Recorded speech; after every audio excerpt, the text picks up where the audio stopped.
I need your guys' help. I wrote a kid's book about my guinea pigs, and their names are kind of funny, okay?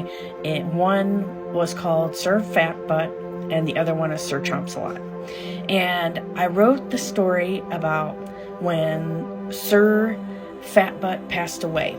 Okay, so I want to show you the cover. So here's the cover, but I need to think of a better name. So what would you guys, think would be a good name? And I'm going to give you the story now. Okay, so it's called Sir Fat Butt's Journey to Heaven, but I think I want to change it to something that would be more appealing to people. And so I'm going to read you the story and share. Welcome, Sir Fat Butt. I'm sure you and your brother, Sir Chomps-a-Lot, will be happy here, Laura said as she was bringing them inside the home. The piggies went to their pen and took their time checking out their new place. They were sniffing here and there. They were squeaking, jumping, and running around.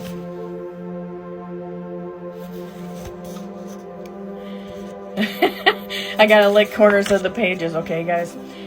They ran up and down their ramp to the food joyfully. Sir Fat Butt loves food. He was squeak, squeak, squeaking as he ate. But what Sir Fat Butt liked best was his family. Besides his brother, he had more animal family, which were 2 cats. He was excited to get to know everyone, including 3 humans who could care for him every day. His mom was Laura, his dad was John, and Draven was his human brother. So here's us, the 2 cats. Sometimes he would fight with his piggy brother. It could be over food, toys, or who is the boss of the play area today. Afterwards, they would still be best friends and forgive each other. And this was a tube that they would run around in, if you guys are wondering what that is. Draven and the piggies had so much fun together, he would often turn on the music and dance around with the piggies. So that's my son. He's dancing around with the Sir Fat Butt. So he would often do that. Introducing the cats. For several months, the piggies were kept away from the cats. The cats were trained not to hurt them and were watched carefully at their first official meeting. So DJ was a big, fluffy, black and white cat. He considered himself to be the boss of the home. His female partner was a black kitty called Ghost. This was because she was always hiding and preferred to be alone. Both cats were very curious about their new housemates.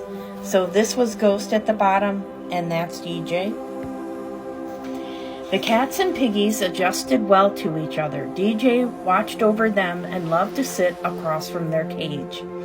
Not all animals should be around guinea pigs. You should always oversee what's going on.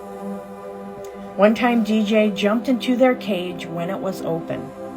John was cleaning it. DJ gently took his paw and patted Sir Chomps-a-Lot on the head. And then DJ jumped out of the cage. Everyone was relieved and happy that nothing had occurred. So this one was kind of scary. The kitty jumped in, just touched him on the head, and then jumped out.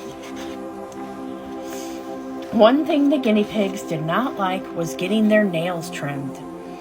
When Laura would try to cut them, the piggies would run inside their home to hide. Their mom took pity on them and waited a long time to cut the nails.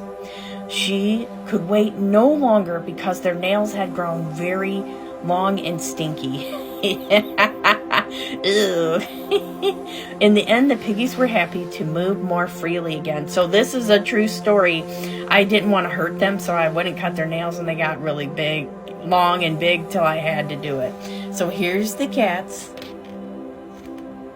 And then here's Sir Chomps-a-Lot, and if you look at the bottom, there's his nails. As the days went by, everyone was enjoying themselves. However, Laura noticed something was off with Sir Fatbutt. He was acting a little slow and wasn't going to the bathroom normally. This was a big sign that something was wrong. I wonder what is happening to my piggy, Laura thought to herself. Laura tried everything she could to understand what Sir Fatbutt was going through. She talked to the angels and asked for help. She searched for the best veterinarians to get advice. They were not as helpful. Laura still searched for a better solution to the problem. Even Sir Chomsalot was trying his best to cheer up his friend. No matter what she did, it didn't get better. Laura prayed for help from her angels and guides to give a message about what to do. She received a message from the guinea pig's guardian angel, who said to prepare for Sir Fatbutt's passage to guinea pig heaven. So that is what she did by making sure he was comfortable, spoiled, and rested. Laura often gets messages from departed people and animals as a part of her daily job working as a medium. So she trusted the messages that came through. After several days, Laura started to notice that Sir Fatbutt was very tired and not acting like himself. One day she knew that his time on earth was coming to an end. He fell asleep with a big squeak, and then he was free from his body. So there's us. And little Sir Fatbutt. Suddenly, so this is when I went to bed at night. This is all true stuff that happened. Suddenly, Laura saw an angel holding Sir Fatbutt. A sense of calm came over her because she now knew that he was okay. There was nothing to be afraid of. He was calm and happy with the angel holding him close. They stood in the room for a moment and then left. She heard him squeak, squeak, squeaking as they floated up to guinea pig heaven. She dreamed about the angels and guinea pigs heaven that night. So I put this as a dream, but I was actually awake. I saw this like they were inside the wall, and I can see them holding them. Even though Laura knew Piggy was okay, she still missed him daily. Her family would be sad on and off for a while. Lots of tears were shed, but also tears of joy at the fun times and memories. Sometimes she still hears him squeak, squeak, squeaking along joyfully. So that's him, and here he is, and that's the Rainbow Bridge. And the butterflies are the symbols of the angels. So this is the end of the book now. Let's check in. So this would be for people, pets, like people and their kids, to think about. Have you ever lost a person or a pet? How did that make you feel? What did you do to help yourself feel better? How do you honor their memory? Here is a prayer hug that you can use whenever you miss someone or a pet. Here's the prayer. I open my heart to the guardian angels now. I ask them to carry love from my heart to my loved ones in heaven. I send purple and pink love from my heart to theirs. I open to receive love back. Now close your eyes and think about the angels bringing a message of love to your departed person or pet. Notice what you feel in your body. Do you feel better? Do you feel safe? Do you feel love? The angels assure us that all messages carried by them go to where they are needed. After the message of love is given, the guardian angels close down the communication channel. Thank you, angels, for blessing and protecting me and my loved ones in heaven.